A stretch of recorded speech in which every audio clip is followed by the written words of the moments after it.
hard in public. And but he could have, if the show had gone on, he could have been free to talk about Walmart on the show. That would have been funny. But what is the show we're talking about? Squidbillies. Yeah.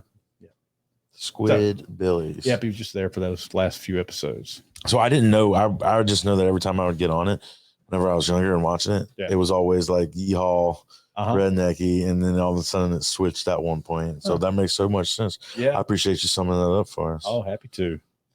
But hey, let's kick off to our sponsors real quick.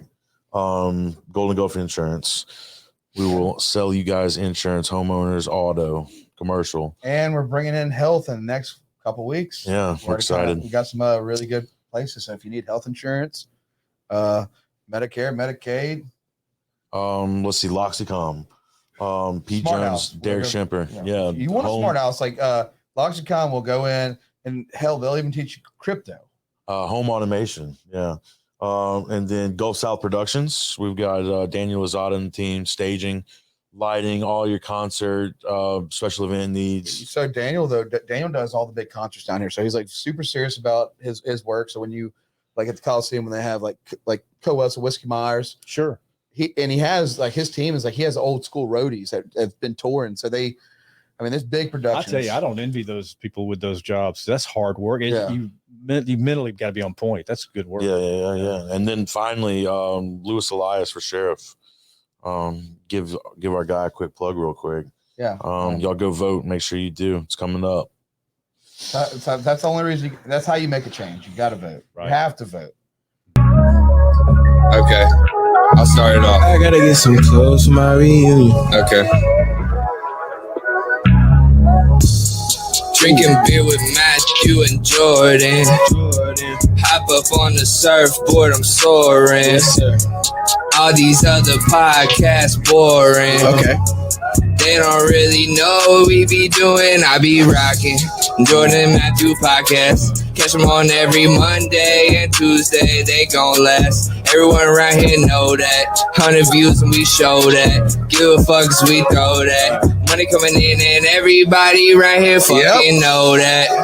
Yeah. Yeah, Benjamin Button, I could see that. Right. But no, that's. I don't meet that many Noels. No, they're not. There's not any. I've never met one. I know Nola Quinn, Drew Quinn's We're dad. going to his funeral though and seeing your name up there. Yeah, I bet. Do you get it like festive there in Christmas though? Like since you have Noel as your name. Yeah, I'm Do you have a sweater more. with that on there? What's that? Do you have a sweater? It's like. Yeah, no, I don't. But I may get one before long. What's your favorite Christmas album? I'd have to go with sorry, bud. I've got thoughts about it. I mean, I'd probably have to go with some Dean Martin. I got to go old school pretty much. I respect that. That's an option for me. Yeah. But I'm Mariah Carey all day. Yeah. Now, most people I know are really big for the John Denver Muppets Christmas album. That is a good one, very too. popular one. All right, ladies and gentlemen, we're here with the Ben Prisk. What's going on, dude? Thank you so much for stopping in the studio. Mostly, just bigly honored, or however you say it. No, so are we, man. Like Jordan was telling you, I'm nerding out now. So I mean, we've dove off into our art experiment now for 3.5, almost 4 years. And keep going. And you've always been like a staple, I think, in that community down here. You. So it's amazing to me. Can we get a little, Ben? Like, who are you, and what got you into where you're at now with your art? So I was born and raised in Tylertown, Mississippi, and grew up here in in Mississippi. And I had an interesting childhood, and I was grounded a lot because of bad grades. I didn't like school. School bored me, so I made bad grades all the time, and I was grounded. So my grades would get up, but they really kind of never would. So I stayed a lot in my room a lot, reading and listening to music and just staying in my head, I guess. And, but reading, National Lampoon magazine and I watched a lot of television, but it was for cable. So it was, you really had to be, you had to really be vigilant to find good stuff. And I just wanted to be in that world. I wanted to play in that creative world that I saw out there, So we're talking before the Preview God channel. way before. Because I remember Yeah. the Preview Guide channel, okay? Right. And you would have to wait, for those of you youngins who Oh, are yeah. watching now, you'd have to wait until the last channel would cycle through for it to start We back had over. the actual TV guide. That's what I was thinking about it. I remember having Paul had his TV guide next to the nightstand back in the day. Can you imagine the scheduling it took for someone to put that thing together? Yeah, you had to plan. And then when they were wrong, you wonder they probably got sued. Or... Right. Whatever happened to recliners? That was like a big thing too. Now, I guess it was. We didn't have one in my house, but later I would buy a recliner that I still have. That's just it's Got a name? No, you don't. But it doesn't have a handle. It doesn't have buttons in it. It's like if Japan could make a recliner, it's very simple, and I love it. And it just So it's not like a lazy boy. no, it's a Barca lounge. Is it your chair though? That's your spot. That's That's your spot. My chair, and I love it. It's weird. So I have a spot at my house. You have a spot at your house? Yeah, it's a love seat. That's what I get. That's what Yeah. you get. But I mean, I'd like to strap a hammock in the backyard, and That's what I'm talking just about. I'd be just as happy. I can lay anywhere. I fell asleep on a park bench, and not a park bench, but a bench in a subway station in Brooklyn. Fell fast asleep. Really? Yeah, I got ticketed. Guy woke me. Cop woke me up For Gave me a napping ticket in for taking it public? more than How once. much was the ticket? What year was this? This would have been around 2009, something like that. Was it a $25 ticket? I never paid it. I'm sorry. Yeah. Whoops. Yeah. Statute of limitations. Cheers, right? cheers to you. Yeah. Good there. Be an outlaw. Let's go. All right, so- I'm on the run. So tell us, you were telling me how you got down here. You But were. how I got created or wanted. Yeah. Yeah. You didn't. And so I went to Southern, but I didn't take art. And because I felt like I should, if I were going to take art, I would go to a real art school, but I couldn't afford that. And so I just would draw all the time in my apartment at night. And I eventually met some people here in Gulfport that owned a company called Transmedia that's still around, and wonderful people that took a chance on me. And I learned a lot from them as far as design. And it's right when Apple first made their first like desktop publishing computer. It was like $25,000 for probably like Holy 8 shit. megs of RAM, and barely any space. It was amazing to sit and figure that out. But that was right, when I started working, and so I learned a lot about film production and design through them. And they didn't really have much illustration work, but I would do it on my own anyway, because my mind is still sort of thinking about National Lampoon's magazine and cartoonists or New Yorkers and things like that. Would you say that's what inspired you, or where's your inspiration come from? My inspiration comes from people, really, life and getting to know people, and they excite me. And if I could speak to somebody, if I can make something that makes somebody go, yeah, that makes me feel better, and not some greeting card either, I don't know. If I could touch some weird part that never gets touched, for them, if that makes any sense. Yeah, emotionally, I understand that. Then As a creator, I think that's what you loathe for is the ability to influence, or the ability to, put someone's. share. Yeah.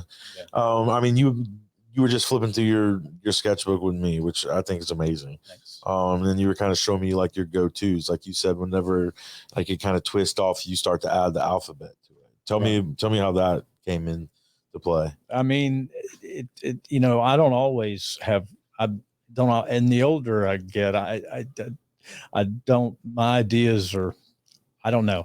The point I wanted to make is I don't always have an idea when I need one. And so but I still want to draw. I still want to be busy. I still want to make something. Do you have I'll draw the alphabet. Do you have a certain time where you allow like an hour or two a day, or No? It's I've never really been structured like that. I always, it's sort of, if once people are taken care of, then it's my first priority is to make art, so I'm always making it either with photography or drawing or painting. So show us that camera that you got over there. What is it again? Oh, it's an older one, but it's just, You said it does black and white. well, it's got a great black and white setting on it. But yes, What's the last thing you took pictures of? You. Oh, I'm nice. sitting here. Yeah. Yeah. Yeah, that's a good question. You know, I It's a really cool fish eye. I like- I've never seen that before. As I was telling him, I've never seen a lens like Yeah. that. I mean, When you start taking pictures, 7.5? Yeah, I have a 10. I got a 4. It's a 4. 4? Yeah, it's like it doesn't even fill the whole frame. It's like a circle inside the frame. And so like if I want to shoot lightning, if there's a big storm or star trails or anything, I just put that thing outside and it captures everything within I've seen some art on what that Chase has done. Yeah. Are you the one that's influenced him on that, or y'all go out there and do it We together? shot some good stuff together. Yeah. So how does that work? You guys go out there and just like the storm's coming, or is it by chance thing? I mean, you kind of know. And it's interesting as far as like the lightning thing, how that works. Used to, I would know if it was okay to go stand out in it, you know. Yeah, But lately, that would scare me. Lately, the storms have been different. It's been very lot sketchier outside. It feels Really? like, yeah. I don't feel. I'd go high. I actually wanted. I got a gazing ball, which I think is a funny term, but it's like a reflective sphere. Okay, You can buy them anyway. You know, like the ones you probably see at sells them. the outdoor Old sections. ladies have them, you know. Yeah, I know what you're talking about. But I have one in my yard, and I get my telephoto lens and put it on there and stand in the doorway and zoom in on that gazing ball and shoot. And it lightning reflects out. off. That's pretty neat. How far is that lens? I mean, the gazing ball is probably 30 feet away, maybe, and you zoom right in on it, fill the frame with it. So I actually took one of these Sonys out to our hunting camp. Oh yeah, Which is like middle of nowhere, pitch black. yeah. And I started taking pictures and coming back and seeing the stars inside of them, which was absolutely astonishing to see like how many stars are out there. So it's a 24 mil 1.4. Oh, that's nice. Yeah, That's so great. that was because I felt like that was a lens because I didn't really when I got into photography, I started on a zoom lens. Yes. And Yes. that's how it starts. Yep. And then I went to the prime lens, and then I kind of just I was like, you know what, that lens costs more than my camera. Like, I mean, Right. it's my favorite lens. Yeah. And that's what I was telling him, like the way you open the aperture up, and it can really. Yes, it's Different. amazing. And they're I buy everything I buy used pretty much. And Last couple of years, I've been moving into adapters. yeah, It's like adapters. you can find so much on eBay. I growing up, I was raised mostly by my grandmother and my uncle, and my grandmother was a legal secretary for 35 years, and her boss had been like the president of the Mississippi State Bar. He was a respected dude. Okay. Young lawyers would come in, but anyway, and he had 3 granddaughters that I grew up that were about my age, and so they've always considered me to be a part of their family. But they recently sent me his camera. That's cool. And, yeah. And Sentimental. And just by, there's a photographer named Robert Kappa from, he was on Normandy. He arrived on the D-Day, Wow. the beaches of Normandy, and shot that Big stuff. camera. And he made No, it. it wasn't. It was an SLR, and it was the same camera. It was the same brand. It was a Contax 3A. Can you pull that up? I want to see this. Yeah, and so that's the camera they sent me, and it's and there's like only one dude in the country that services them, so I haven't felt like getting on that waiting list. The shutter's a little sticky, but I bought an adapter for the lens. That's the point I'm getting to, and I shoot the lens on that camera. That's cool. It's a Zeiss. Or they make hunting scopes. It's a 50 millimeter 1.5. Really? Yeah. Is it still the blue branding? Huh? Zeiss, how it has a Yeah. blue, It's still Zeiss. old school. I want to see Yeah. it. Yeah. And it's got a little haze in it, so I'd like to send the lens off and just get it cleaned, but I haven't. I really went into just when I told you like hit Sony, and I fell in love, and I went with the G Master, and I never had like the nifty like a 50. It's always a good lens. I was going to say, Lomography sold this little kit for Micro Four Thirds cameras, and they were toy lenses is what they were, or what they are. At like $28, you got all 3 or something like that. And I ordered it. Man, I've glued stuff on the front of that thing and shot with it, and I like playing. Have you flipped your lens up? Have you flipped your lens like upside down? Like reversed it? Yeah. With it? Yeah, I have. What does that look like? Well, there's a ring you can buy to allow you to do that, and it makes it macro essentially. It's a way to shoot macro. It's not enough to really mess with, in my opinion. But you're experimenting with new things, trying new things, finding out what works constantly. Yeah, I just get so much from seeing and experience, making stuff I haven't seen before. Just try new things. Yeah, and to try new things. Yeah, that's what I like to do that too. Yeah. So how did the Adult Swim door opportunity open for you? So I have a good friend, Matt Malero, who but before Adult Swim, he was always writing and pitching to studios and trying to get a movie off the ground, anything. And so he would I would do these sort of fake one sheets for him or something, or the character studies for them, for him to have something to go along with his pitch. And so we did that. I did that to a few times for him, and then he started working with Adult Swim launched, and he was pretty integral to Space Ghost Coast to Coast writing for that, and so around the same time, I went to Atlanta to work for TBS Superstation as a designer. Yeah, I remember that back in the day. Yeah, whenever we were kids. That's like whenever we got out of school, no, it was on TV. And I grew up watching TBS too, but it was before. It was like right when Ted Turner was starting it. And so I was hired as a designer there, and it was like walking into a place that could afford anything that you needed, and being and working with people who were just as excited roof over your head as you were to be making good stuff and to try and be fresh about it. And everybody got your references, and everything. It was a gift to be able to work. So how did they recruit people for that? I mean, was it just like-minded? That's a good question. I mean, well, in that industry, I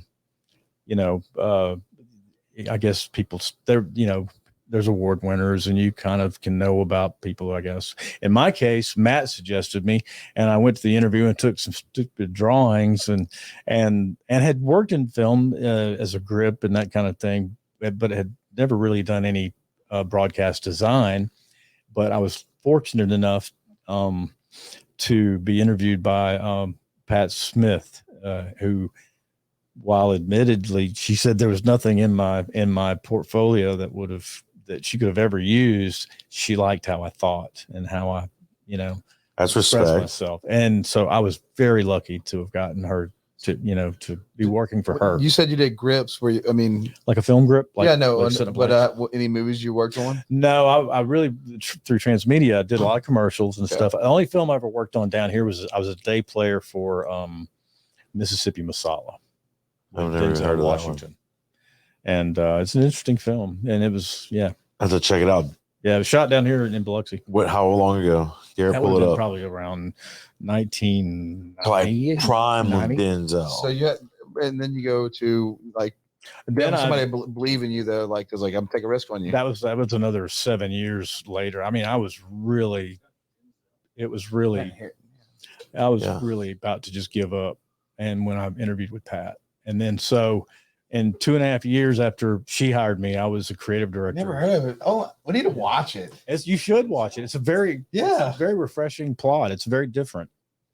So what was the old the old putt golf down here? Oh, the one with the dinosaur on the Oh yeah.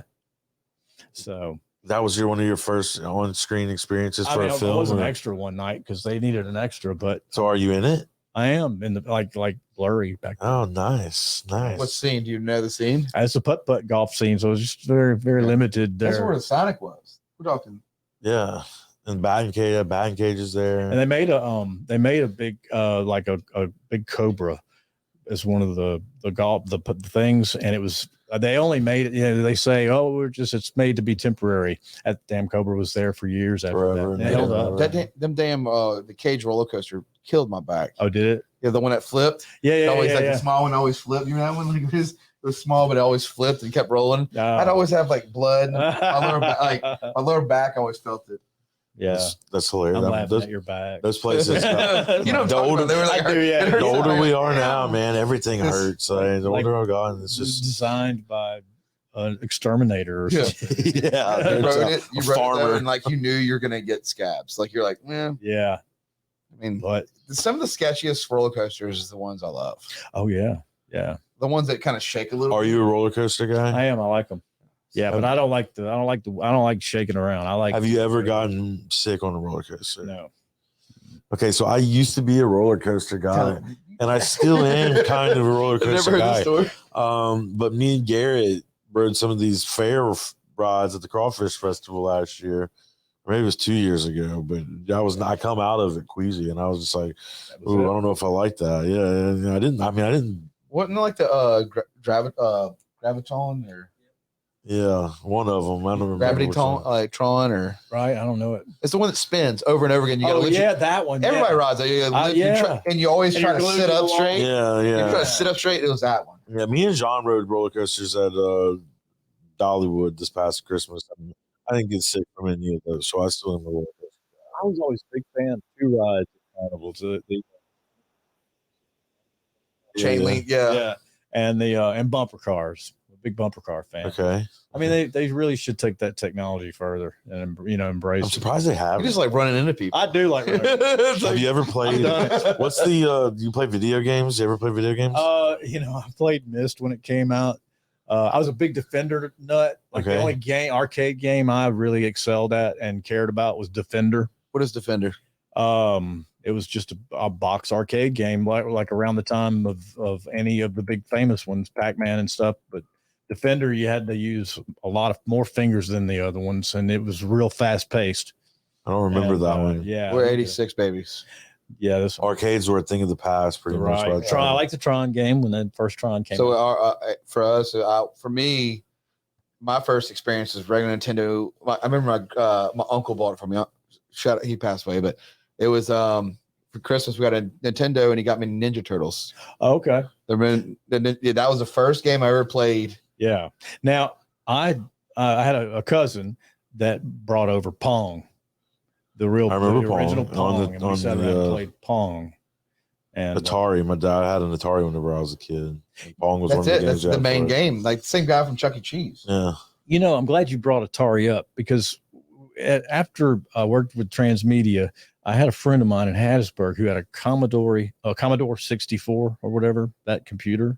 That's famous as far as nerds Yeah. go, but I used to sit and try to make art on it, which was just near impossible. But I would try to recreate Calvin and Hobbes frames on it. Really?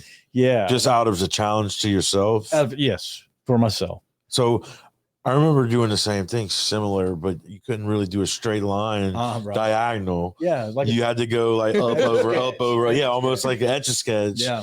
And It's like building stairs. yeah. Recently I read an article about Warhol, and he had done some Commodore 64 Really? work. And it was the article was about the challenge of getting it off the disc. And it was kind of, I would like to, Could you save it? You saved it. You did save it. You saved it to a floppy, probably like that 5-inch. Yeah, the floppy. big one, the ones that were out whenever we first got computers. Yeah. Which, by the way, you can use as a filter to like shoot the sun and stuff. Oh, really? Yeah. Or no, you can use it as an infrared filter, I believe. Really? If you go Yeah. through the actual screen of it or the. Yeah, it's like an ND filter. I mean, it takes you have to shoot. So I have to watch a YouTube video. On Do you have your own room? Huh? You have your own film room? No, I you know what? I used to hang out at the newspaper in my hometown, and I used to hang out with my friends who would work in the darkroom and stuff. But there was this silver spool that you had to spend. You had to put the 35 roll of film on in the dark, without looking at it, and they couldn't touch, and it was very tightly wound, and they couldn't touch each side as it wound in the spiral. Right? I would not do that. That was what kept me from ever developing film. Really? It was, yeah. Scary. It was like just something I just did not feel like I needed to do. I was the same way. Whenever we took film And or I was wrong. photography in high school, I was like, that whole process scared me. Yeah. And I was just like, man, like you could bring it to Walmart and I do it for you. But it wasn't art for me then. It was schoolwork. Right. And that was a big difference. And I was wrong, because really that is the art. Is what the art of photography really is, you know, I forget the words now, but when you dodge and stuff, the light hitting it and stuff. Oh, yeah, because you can manipulate it to pretty much do, I guess, film tricks. We were talking about film tricks earlier. You're talking about putting the pen on the piece of glass, right? And people wondered that. I mean, was it Hitchcock that was famous for all of his different camera angles and stuff like that? And he was certainly famous for like pushing the envelope on stuff like rope. Yeah, was all like they would shoot until the magazine ran out. What they call when they would shoot like they would use film in, like they would use a background of a photo, cut it out so it made it look like a cliff, right? Like mountains, matte paintings. Yeah, you know, that was huge. Yes, it was. So I remember going to Disney and walking through like the initial art of the cartoon there, and how it was just pretty much kind of like a projector with just different images that were translucent. Yeah. And they're laying them on top of one another, and they can add things to the scene. Yeah. By that next layer. And they had these multiplane cameras. Yeah, it was that, I guess. I mean, this thing stacked up, you know, to the ceiling almost. And you know, so YouTube is so great because of now these things that would never would take valuable airtime, but they're still just great. There's a documentary on the Fleischer brothers who were around. They were competitors with Disney, and far and away much better as far as creating technology. Really? Yeah. Look up the Fleischer. Put them on our list. Yeah, so Ben's making us a list of homework. How what was one of their cartoons back in the day? They did Popeye was Betty Boop, Popeye, this clown, I don't know his name, but they would build sets and put them on like big lazy Susans and loop them. That's cool. You know, and so yeah. So me and Jordan went to the train museum down here. Yeah. Which they're about to open up an even bigger one. I saw that today. But after we got all this footage of us walking around in here, in my mind I'm thinking, how can we make skits out of this? Right. Similar to the old Thomas the Train or whatever, how they would like. He wants to make us miniatures. Yeah. Man, they've got some wicked trains down there. They do. They really, really do. The airport area and everything. Still got the footage, though. Did you and see we can only get more better. Big mural in the back? There's No, a big mural like in the back. They call the area the swamp. Maybe I have. And there's a 80-foot. We've done Oliver's birthday there twice. Okay. Well, it's like an 85-foot long mural. Okay. By the underpass of the trains. It's a tunnel. Yeah, the tunnel. Yeah, outside the tunnel. Yeah. Okay. Yeah. Yeah. I painted that with Chris Stebley helped me do that. Really? Yeah. That's Uncle. Small world. Yeah, that's the only mural. Matt's right there. Oh, sweet. He's been on the show. Oh, cool. I've never actually met him. Great space. Okay. Alderman at large. That's great. That's really great. But so you are in on the train museum, then, is what you're saying? Yeah, I got that's the only mural I ever had done. Really? So how many times in your walk as an artist have you walked away from art? I mean, like, no thanks, that's not for me. Never. Really? Never.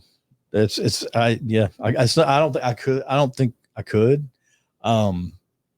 But also I would like to take a break from it sometimes. Well, I mean it more as like an approach, like somebody comes to you and pitches you an idea.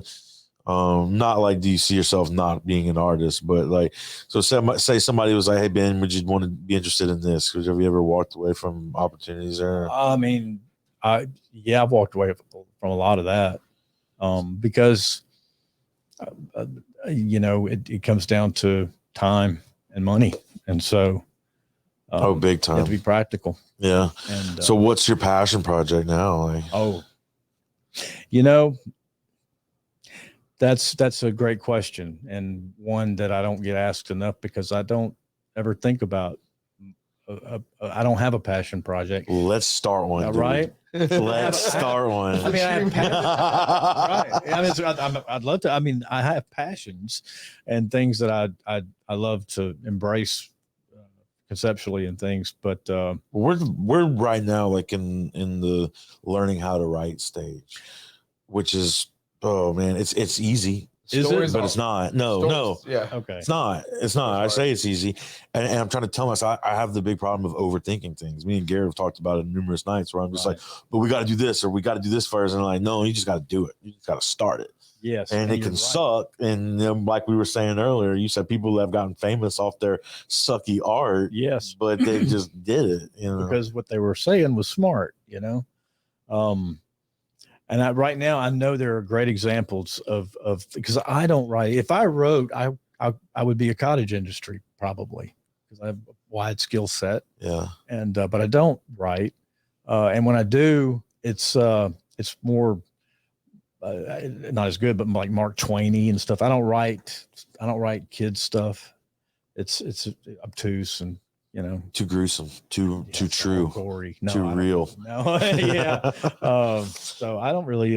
Well, I mean, with good writing or even mediocre writing, you've got to have good illustrators. Amen. Well, yeah, writing is something to respect for sure, man.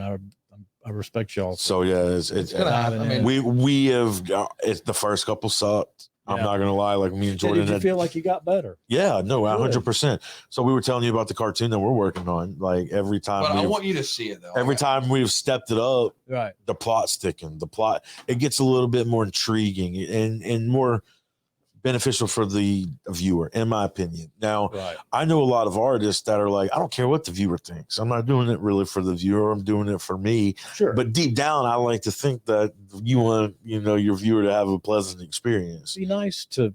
I mean, it's one thing about going through life and you kind of want to leave it better than you arrived if you can, and it's helping people, making a person's day a little better, no matter how you do it. It's that's why you and Marty hit it off. We got along good. Yeah. So, all right. So whenever you were actually at Adult Swim, would you say that was your height of the cartoon time? I looked at it as a great chance to work with people who were excited to be, getting something done, getting this thing done. And also, when I was in sixth grade, I met a guy who's still my friend, Tony Quinn, and he was really childhood friends. He was really great, and he could draw like nobody's business, and he drew characters, and I couldn't, but I wanted to draw like Tony, and I couldn't draw characters, but I would paint his background. I would make his backgrounds for his characters. No kidding. That's so on the same page. Like he would draw the character, and you would here's the what's left. Well, what he didn't make films really. He would we just did it to see, I guess, if we could do it because we did nothing with it. But like he was a big Disney fan, as was I at the time, and we created this sort of scene from at this well of Snow White. And I sat there and just painted the best I could the background for her sitting doing something with this well, with his art of her. And then we did it and we moved on to Planet of the Apes because we like Planet of the Apes. For me, it was that's with Disney was Pinocchio. Yeah. When I seen Pinocchio, the old school animation, I'm like, this is. I would watch that so many times. That's cool because then it was sound and the way it felt, like the warmness, I could see that's kind of what I was looking at your stuff earlier at Squidbillies. I was like, no, I kept diving in. I'm like, he does all the background art, and I started just like, okay, so the way you do a line and you're like when you do the background, you do a line for a floor. And it brings this illusion, it has this illusion. Yeah, you're creating. Well, now there's something that really wasn't publicized much, unless you talk to me or anyone on the show. But Mike Lazo, who was one of the executive producers, he had at the outset he said it. He felt like the art should be grounded in folk art. And at the time, I happened to be going through this big sort of. I was consuming folk art. I was really embracing it. Now, just tell me what folk art is. Well, folk art is our outsider art, they call it, but it's a person who makes art that's not educated. Okay. It's and they oftentimes don't use the right materials. They don't understand perspective. They see the world. They might have schizophrenia and they paint wild cats or whatever. Yeah. And so outsider art's a really fascinating branch of art to explore. And so when he said that, it was just, it wasn't hard for me to make that leap. So the perspective is never correct generally. Now over time, that what we found, what the writers found, is that it was really hard to compose a scene with these backgrounds that didn't have perspective that worked like normal. And so over time, we would address that, and they got more polished as a result. So whenever you would originally start to get your assignment, was it like, here's what we want the scene to be, make it yours? Essentially, because I was from the South and really understood it. And so they. So how many backgrounds are you getting? How many backgrounds per episode, and what kind of timeline is that? You might have an episode. Well, at the beginning, we were building a world, but when we got to running it, you might have an episode with none. But then suddenly there might be one episode in that season where you needed 10 for one episode. Wow. And then otherwise it'd be like 2, 3, 4. And you say building a world, like that's where you were talking about earlier. You go back to these scenes sometimes, or you would go back to the same background. They would, because you would repeat the same room or something like that. But it blows my mind to know that you guys are just like all come together. Each person had like their own part. It was very efficient animation. I know of no other show where you got some guy, in Mississippi designing and executing backgrounds for a show by himself. And did you had free reign? I mean, yeah, essentially. And most of the time I was in the ballpark, and very few revisions usually. So it was Garrett, can you pull some of his art? It's out there and it's gorgeous, but like, if you could see like what he's talking about, like I want like if you're listening in the radio in your car on the way to Ingles tomorrow, shout out to you for all the hard work. Yeah, we're in your radio right now. So I have a portfolio, but it would take me a minute to find. No, he can find something on there. Like it's just it's on there. For visuals. If somebody's watching visual, if they go back and watch, I want them to see. Yeah, it's just a different. It's you can tell it's called folk when you're. Well, so when I do like graphic design for me on Photoshop, it's funny you say that because I'll never measure it because I don't want to. So I just do if you ever look at my flyers or any of my billboards or anything, it's off a little bit. Because I always want to have a perspective of it. And if if you're really like your eye you have to see it. I think personally, I think mistakes really bring life. I don't use rulers. They bring life to. Oh, absolutely. And I remember, I don't like perfection generally. I remember going to the Van Gogh Museum and watching how many times he would paint the same thing. Mm-hmm. And all the exact different changes in each one, they would be different times of day, different. But I mean, none of them were perfect. There was that little bit of human touch to it. I watched, MC Escher, that guy. Yeah. He became popular during the 60s and hippies really but it's very, very mechanical, very scientific, and it's amazing things that he does. But I watched this documentary about him. I didn't know anything about him. And turns out, the guy really, really lamented the fact that he couldn't draw well. He really wanted to draw well, and he does. But I found out that he was like me. I'll draw things 5 or 6 times before, for every one thing you get, I've done it 5 or 6 times, finished it 5 and 6 times, but didn't like it. There's one thing I didn't. Are you your own worst critic, like everybody? Like most artists. Yeah. So these backgrounds that you were turning into them.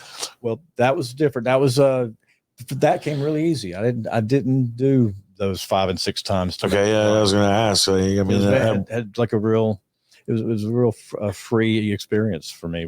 Unlikely to ever have that again. But it's your signature. Yeah. You could tell. Like I was like, so I went back this morning. I was, me and Oliver got up this morning. My son's staying home with us. Gonna be at our entrance office, but he's like, he just graduated preschool. Yeah. And so I was like, I put it on, like I wanted just to catch the background and see, like, so like you can just see it, like you can see a signature. Like me and Gary just got done watching a music video, and the guy's name again, it's Sufjan Stevens. Yeah, pull it up. Yeah. But it was fascinating to see, like, you have your own signature in your art. It's cool. It's weird. And then so like I think artists generally don't they're at least some aren't aware of their style, and we always want one, but I accidentally stumbled into having one, I guess. No, I mean, whenever you first got into it, did you ever dream you'd be where you're at now? As far as I didn't give it any thought. I just wanted to work. There's this French guy that goes by the name Mobius. Okay, I've never heard of him. Moebius, and he's called upon. Appreciate it, Garrett. He's usually called upon sort of in the pre-production stuff, and like Fifth Element, he designed a lot of things for that. Tight. Hopefully that one chick's dress. I remember that. Or was it Corbin? No, Tucker's hair. Chris Tucker's hair. Oh, right. No, no, he was more responsible. It was like a house party met. Yeah, yeah. But he was more like I knew when I was watching that film when the police walk up to him when they're trying to, when the multi-pass, when they're trying to use that, and the police are walking through. And the minute I saw them, I said, "Ooh, I bet you Mobius designed the costumes for that." Anyway, but he's this French guy, and you can't nail him down style. Can you pull up Garrett Mobius? Moebius. You can't nail him down.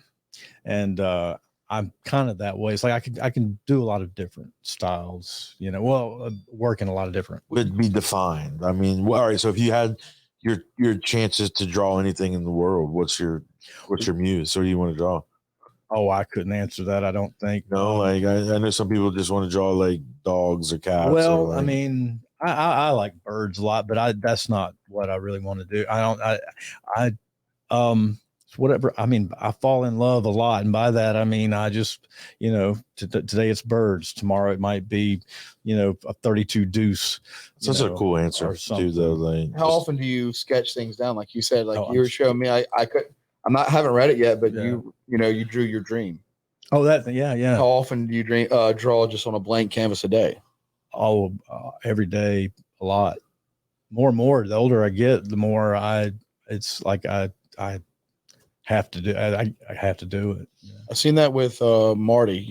Really. Shout out to Marty Wilson. He's been on the show, guys. He's the godfather of my little boy, and I was always fascinated by Mobius. I was always fascinated with his book. He always carried this book with him. Yeah. And it was always drawing fish stuff, and it was just like it was so crazy. And I went through it. I'm like, and I've seen so many different renders that he would do with his drawings, and it was just similar to what you're doing. You and him are doing the same thing. But he's water and I'm air. It's weird to see that. So your dreams, you're creating your dream. If you have an idea in your dreams, you put it out on paper. Yeah. Now here's one. I guess because Marty's his work is exquisite, but if I get tired of reality pretty quick, or rather I really want a different reality. If I I'm with you on that one. And so I'll try to insert some element or some concept that is just I haven't seen before. Science fiction-y. No, because science fiction kind of it dates itself. I like if I can, and they're hard, but if I can get a concept that it's like, for example, it came to, and my good ideas always sort of come to me in a flash. I don't think about them. They're like pop. And one I had right at the beginning of, but I was just starting to work with water-based oil, water-soluble oils. And I did this traffic light. And instead of red, yellow, and green lenses in them, I had a cardinal bird in the top of the hole, a yellow bird in the second one, and a green bird flying, like a parrot flying into the bottom one. And so it's just inhabited by colored birds instead of I like that twist. Oh, shit. Yeah, and it'll make sense 100 years from now. Yeah, it'll feel just as fresh then as it does now, or 40 years ago. So, what is your preferred? Is it pen, pencil, paint, pastel? Well, it's whatever. I guess I can. What's in his hand right now? That's it. Right. This is a Japanese. Yeah, it's a real cheap pen. I order sort of like 10 at a time from Amazon for like $10 or $15, and they're really good brush. They're firm. They don't wear out very easily. What are you looking for in a good pen here? I mean, that's it. I was looking for Garrett, not wearing out. And Garrett, can you pull up Mobius again? I'm sorry, I got on the Marty thing, but I was always like, when I seen that, I'm like, wait a minute, like because he has that notepad, he has that same structure, which is really amazing. But the oils, what I'm working for is to try and make a great piece of art with like 2 brush strokes. I'll never get there. Is he like the starter of like, that's kind of more of like an anime film, futuristic looking? Yeah, he's very, very well known, very popular among certain areas. He's from France. Yeah. What year is this? His work? I mean, he's still around. The film Heavy Metal. Yeah. They did a South Park remake of it. That film, the whole thing with the girl riding the bird. Yeah, with the awesome that's boobage. all Mobius. Yeah. I guess I through high school and college, Heavy Metal, I would look at the art in there. National Lampoon had good artists. Playboy has good artists. It was just, there's a great documentary about the art director for Playboy, who was the art director from day one and retired. So do you know how the New Yorker started? Because I know like National Lampoon started in Harvard. Right. I don't know. Conan, and there's like a lot of people that came out of there, a lot of writers from The Simpsons. There's Harvard Lampoon. Yeah.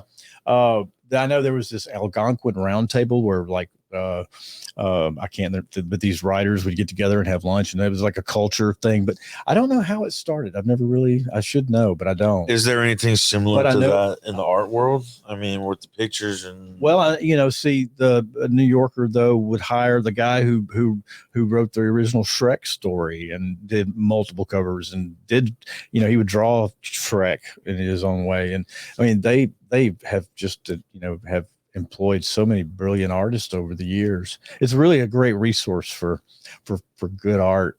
The New Yorker is. And do you feel like, so we're moving to a phase of like AI, right? And there's a phase coming, but like when in the 90s, for you to as you grow into your career and stuff, like it's super tough for like an illustrator to make money unless you're with a production company or. So I didn't try to make money with it, Yeah. It was only the job I got in television was as a designer, and designing the Tonight at 9. What about Bob or whatever, type, learning a lot about type and how to make it move. Lower thirds, ever do lower thirds? Yeah, Bob, all that. Yeah, it's really great. And it's good. And so that job, and then I became a creative director at Turner Classic Movies on air, would make their commercials.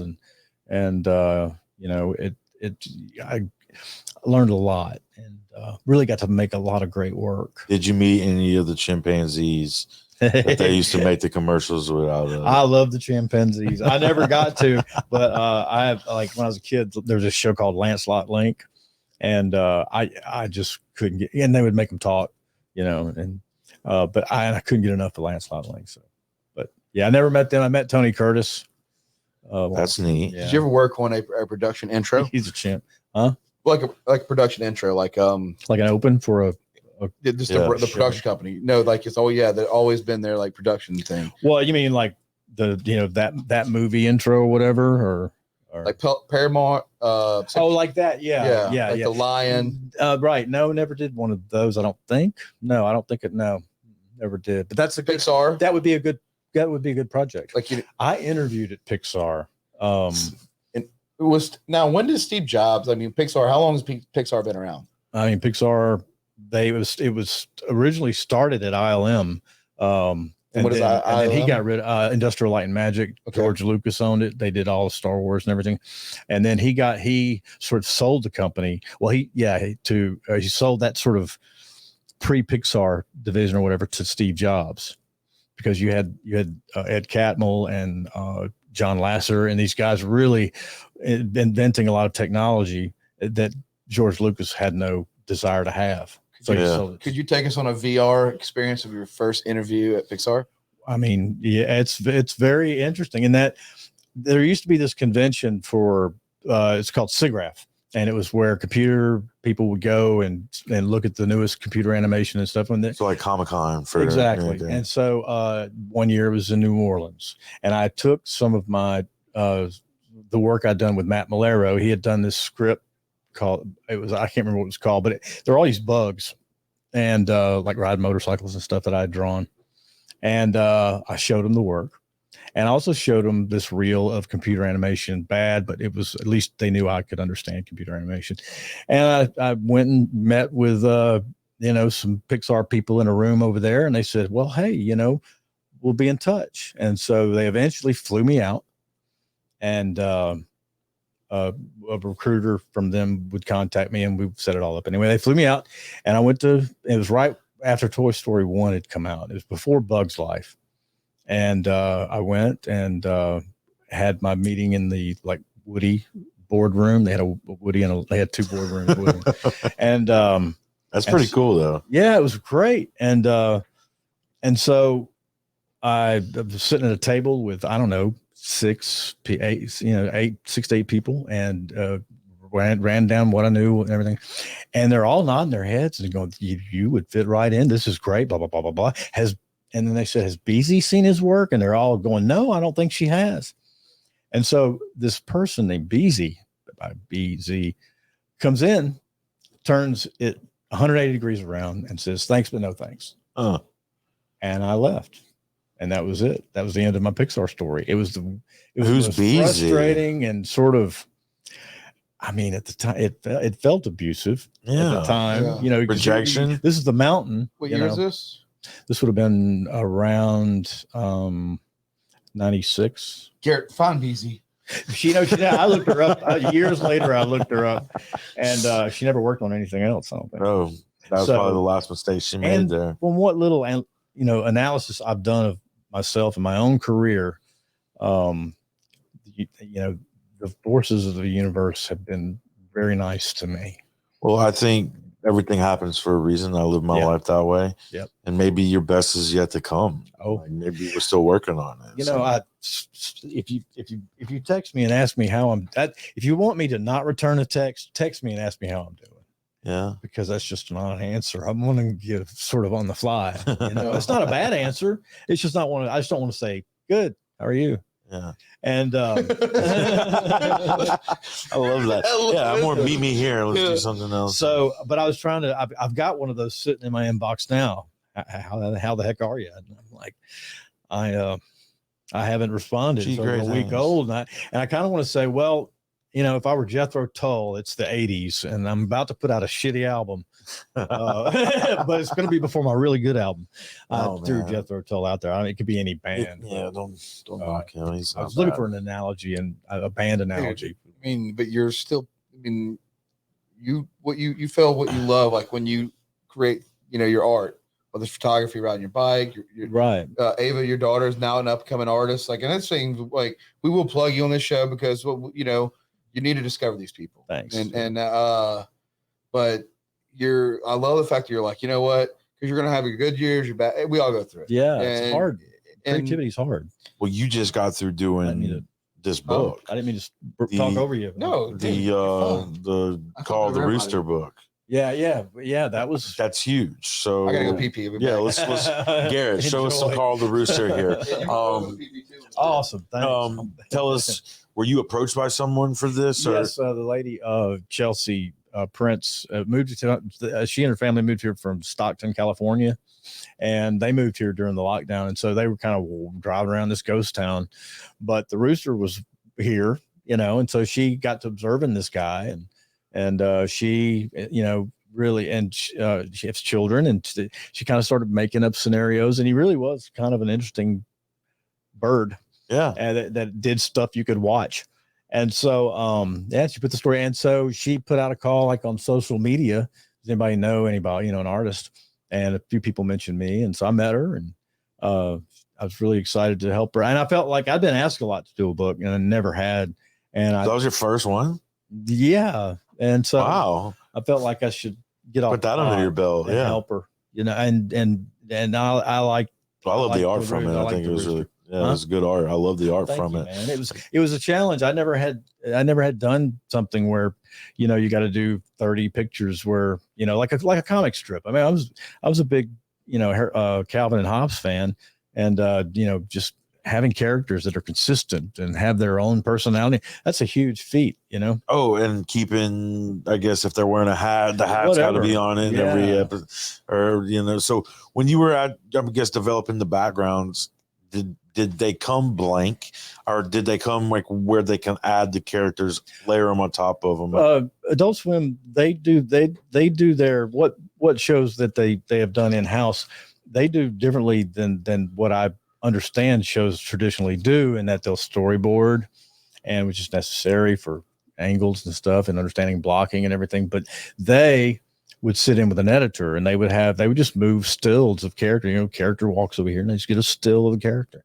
And so they would use my sketches, because they got to, well, okay, he starts at the door and he's got to get over here. Sketches the interior of this convenience store, and okay, well, we need it bigger.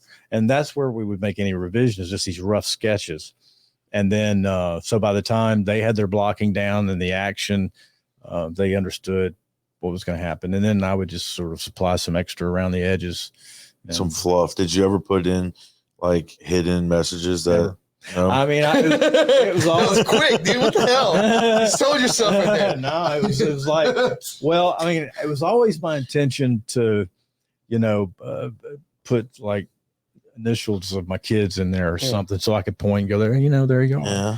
But it you know, the integrity of the P, it was like I would see it, and I just wanted the integrity of something is really important to me. Yeah. And not to mention those that. guys are sitting there looking at it for 10 hours a day. They're going to see it. Not that Yeah. I would be trying to hide it from them, but it just never happened.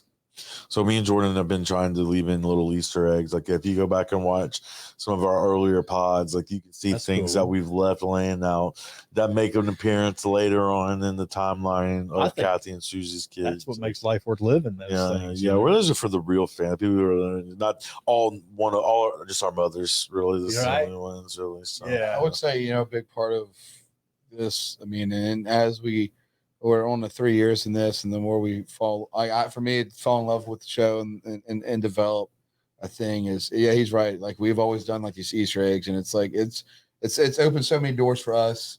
And Right. to see, like when we started, this whole room was yellow, and it was like, we didn't have nice mics, you know, like it would get in there, but like, and you Real see the echoey. development of like, hey man, I remember us figuring out how to like record just the audio. And then Yeah, and then make it sound better. and then match your we literally sit there and match your mouth. You know what I mean? Like it's I had always to line it up with the go back clap. and look at some of our footage. Yeah. Shout out to our boy Brandon Davis. That's Yeah, hard. just Brandon's a UFC fighter, and we did an episode where we called him in, and Okay. he's been on the show several times. Yeah. But we forgot to leave, like we left out his phone call Oh audio. Lord. Yeah. So So on the actual repeat of it, it's just us talking to ourselves. You just imagine what he's go saying. check it out. I pictured like you wearing a microphone costume, and like talking at you. But that's why they got the clappers on the. It's 100%. We had one, We but have I one. broke it. Jordan broke it. We break a lot of things here.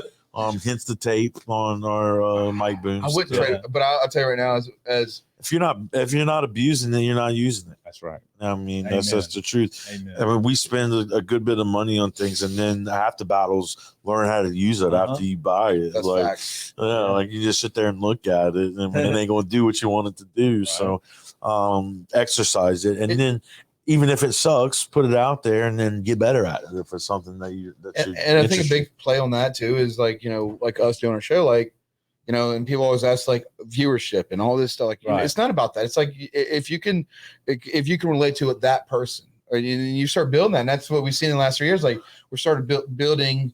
Oh, I can relate to that. Yeah. You know, like you're impressed. Like, dude, you're Mississippi artist. You've put us worked- on the map. Yeah, you've worked with some of the biggest, like, you know, Adult Swim in like animation, and it started as you as a kid with your buddy making backgrounds with him Yeah. with Walt Disney, and it's just like now I don't know. You just did your first book. Yeah. Huh? Yeah. Yeah. You just did your first debut on Jordan and Matthew podcast. That's right. Huh? I'm Huh? It never Sky's done. the limits here, dude. Huh? I don't think so. I mean, I Not like a Zoom call. I'm saying No. like me and you like drinking a beer together. Yeah. You asking me if I've ever done another thing like this? No, like podcast. Have you done? I was on something for what I call yeah. I mean, Adult Swim did a show, and they called me once, and I talked to them, but I did it from my house. Oh, And then one time they were actually doing a Comic-Con panel, and I was coming home from a trip to Florida, and I was walking up the stairs, and my phone rang, and it was Jim, and I was like, I had to answer it. And I called. He says, "Hey, we're doing a panel at Comic-Con right now, and somebody just asked about the backgrounds. Can I hold the phone up to the mic?" So I spoke to one of those That's pretty giant neat. rooms on a vacation from the harbor down there in Ocean Springs. Yeah. What a specific thing to ask about at the Comic-Con that he was at. I think it was generally, how do you do the background? But I still think that's pretty. I mean, respect to what you do right there. Like, I'm so lucky. It's amazing. I mean, I'm happy if I make a good fried egg. I mean, it's amazing to me that I get known or something for something. I mean, I'm really thankful, and it's pretty neat. I should learn how to. What's your favorite color? that's a good question. That is a really good question. Yeah. And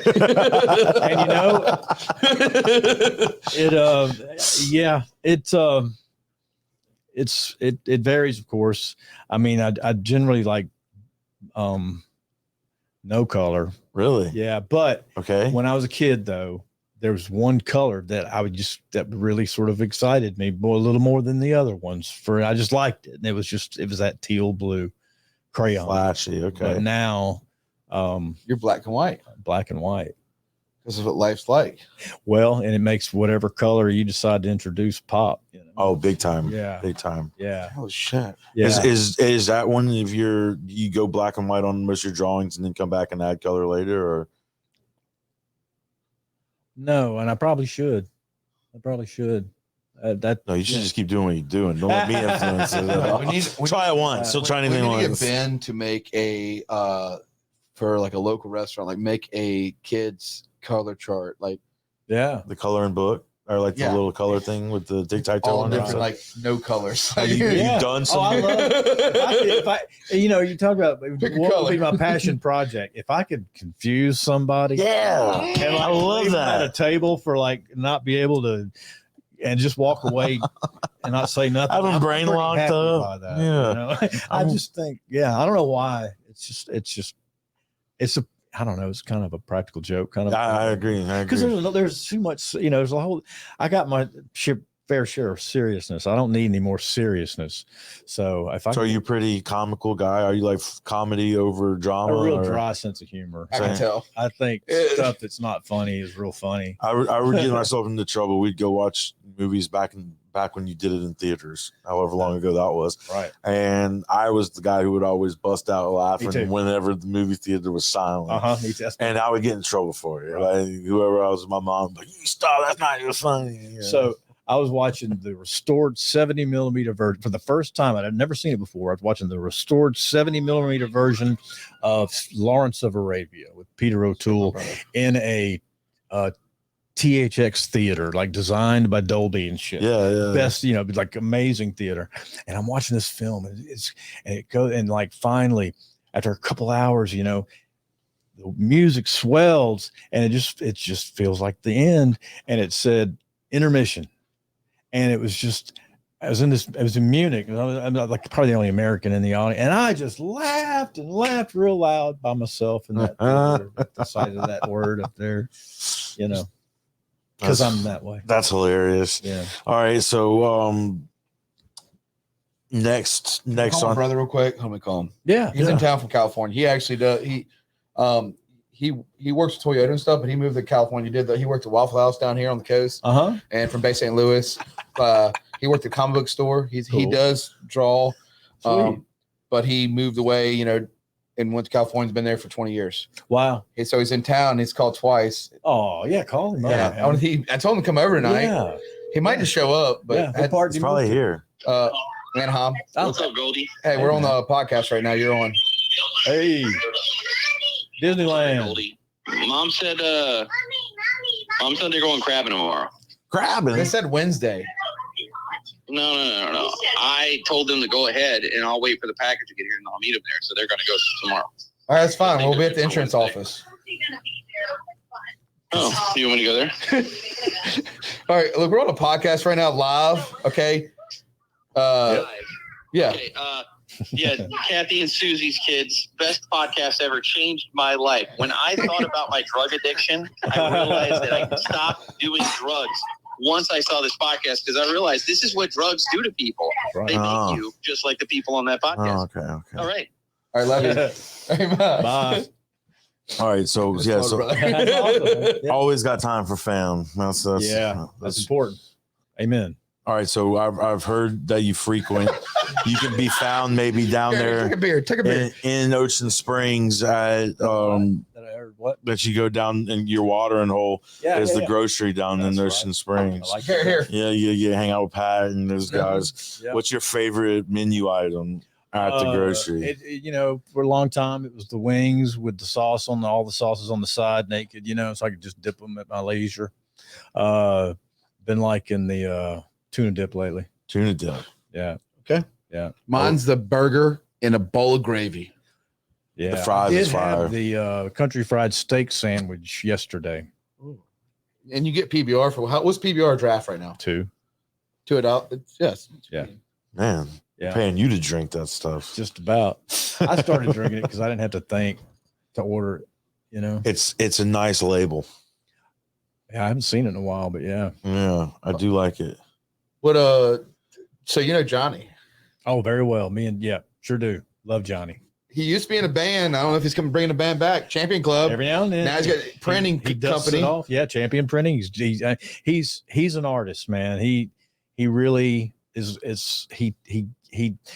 He's inspired to take it to new places, and that's. Let's be it's gotta honest. He be just that has a way. really good mustache. And he has a really good mustache. I saw Johnny and I we saw Nick Cave and the Bad Seeds together.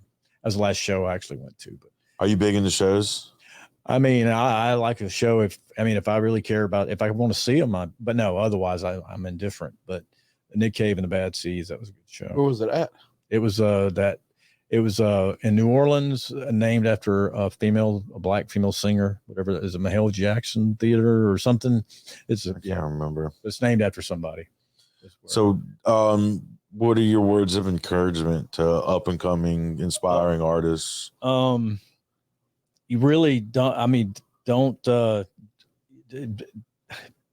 be honest with yourself and read and just have an opinion, have an idea about things, and don't worry about how well you draw or try not, if you can, try not to imitate a style. If just find your own way, and that would be it. Just don't worry about how well you draw. Read books, get to know people. People bring so much to life, and if you're loving and good with people, your art shows. It makes people feel it. I love that. That's dope. So that's about all. Well, Ben, dude, we've enjoyed having you in here. Man, we want you back. You this can is come back. fun. Will you come back? I'm honored. Yeah, thank you. All right, we want to work with you Let's on some make some stuff, dude. Yeah, that'd be absolutely. fun. So, guys, y'all have heard it here. Ben Prisk. Thank you. Episode, what is it, 183? I think so. Yeah, man, Sweet. we're cooking along with this thing. So, Yeah. dude, thanks again, Thank you. and see y'all next time. Make sure you drink Bud Light. Love you.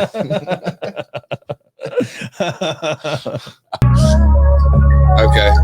I'll start it off. I gotta get some clothes for my reunion. Okay.